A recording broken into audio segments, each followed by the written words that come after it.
తాకట్లో ఉన్న మీ బంగారాన్ని విడిపించి ఆ రోజు ఆన్లైన్ రేటుకి కొంటాం. Sharma gold company.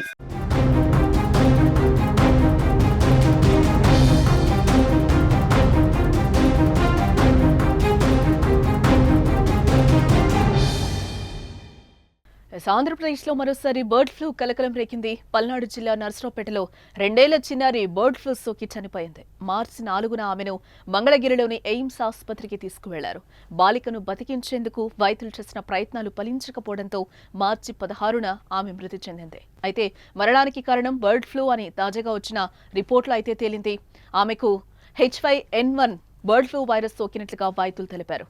కోడిని కోస్తున్నప్పుడు బాలిక చిన్న చికెన్ ముక్కను తినడం ద్వారా బర్డ్ ఫ్లూ సోకిందని వైద్యులు అనుమానిస్తున్నారు. అలాగే ఆ చిన్నారికి రోగ నిరోధక శక్తి కూడా తక్కువగా ఉందని చెప్పారు. ఈ కారణాల వల్ల బర్డ్ ఫ్లూ సోకి కోలుకోలేకపోయిందని తెలిపారు. అయితే కుటుంబ సభ్యులు మాత్రం ఆ వాదనను ఖండిస్తున్నారు. చిన్నారి చికెన్ తినలేదని, 2 నెలలుగా మా కుటుంబాలు ఎవరూ తినలేదని కూడా చెప్పారు. పాపకి జ్వరం వచ్చిందండి. ఇంట్లో జ్వరం వచ్చిందని చెప్తే నర్సరావుపేట లైఫ్ లైన్ హాస్పిటల్లో జాయిన్ చేశాము. ఫస్ట్ రోజు బాగానే ఉంది. సెకండ్ డే కొంచెం బాగాలేదన్నారు. మాకు ఈ హాస్పిటల్ మీద నమ్మకం లేక విజయవాడలోని సెంట్రల్ గవర్నమెంట్ ఎయిమ్స్ హాస్పిటల్కి తీసుకెళ్ళాము. ఎయిమ్స్ హాస్పిటల్లో పాపని జాయిన్ చేశాము. పాపని జాయిన్ చేసిన తర్వాత ఫస్ట్ బాగానే ఉంది. తర్వాత కొన్ని రోజులు జరగగానే 4-5 రోజులు జరగగానే ఐసీలో పెట్టారు పాపని. బాగానే ఉందని చెప్తున్నారు. రోజు అబ్జర్వేషన్ చేసుకుంటున్నాం, బాగానే ఉంది. ఒక 10 డేస్ తర్వాత పాప చనిపోయింది. ఎందుకు జరిగిందో మాకు తెలీదు. మేము ఇంకా అది తీసుకోలేక ఇంటికి వచ్చేసాం పాపను తీసుకొని.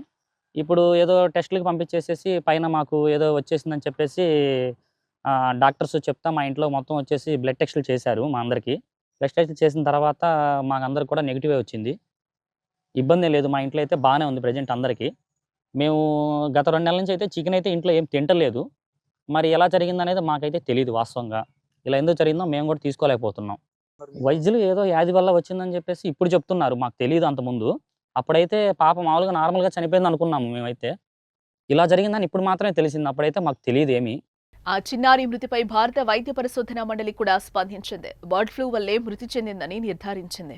చిన్నారి మరణంతో ఏపీ సర్కార్ అప్రమత్తమైంది. ఆమె ఇంటి పరిసరాల్లో ఆరోగ్య శాఖ సర్వే చేపట్టింది. అయితే అనుమానిత లక్షణాలున్న వారెవరూ లేరని సర్వేలో తేలింది. రాష్ట్రంలో తొలి మరణంతో అన్ని జిల్లాల్లోని వైద్య ఆరోగ్య శాఖ అధికారులను ప్రభుత్వం అప్రమత్తం చేసింది.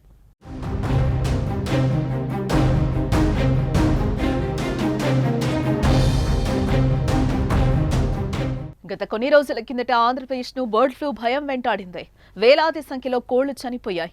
తూర్పుగోదావరి జిల్లా కానూరు, పశ్చిమ గోదావరి జిల్లాలో బర్డ్ ఫ్లూ వైరస్ కేసులు ఎక్కువగా నమోదయ్యాయి. బర్డ్ ఫ్లూ వైరస్ కేసులు నమోదైన ప్రాంతాల్లో ప్రభుత్వ అధికారులు చికెన్ దుకాణాలను మూసివేయించారు. ఈ ప్రాంతం నుంచి కోళ్ల ఉత్పత్తుల రాకపోకలను పూర్తిగా నిషేధించారు.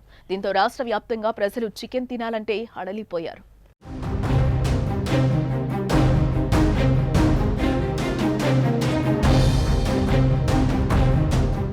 ఫలితంగా చికెన్ ధరలు కూడా బాగా తగ్గిపోయాయి.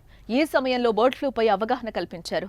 అలర్ట్ జోన్ మినహా మిగతా ప్రాంతాల్లో బాగా ఉడకపెట్టిన చికెన్, కోడిగుడ్లు తినొచ్చని ప్రకటించారు. చికెన్ మేళాలు ఏర్పాటు చేశారు. అనంతరం బర్డ్ ఫ్లూ తగ్గిపోయి మళ్లీ సాధారణ పరిస్థితులు వచ్చాయి. అయితే బర్డ్ ఫ్లూ వల్ల ఓ మనిషి ప్రాణాలు కోల్పోవడం ఆంధ్రప్రదేశ్లో ఇదే మొదటిసారి కావడంతో భయాందోళనలు మొదలయ్యాయి.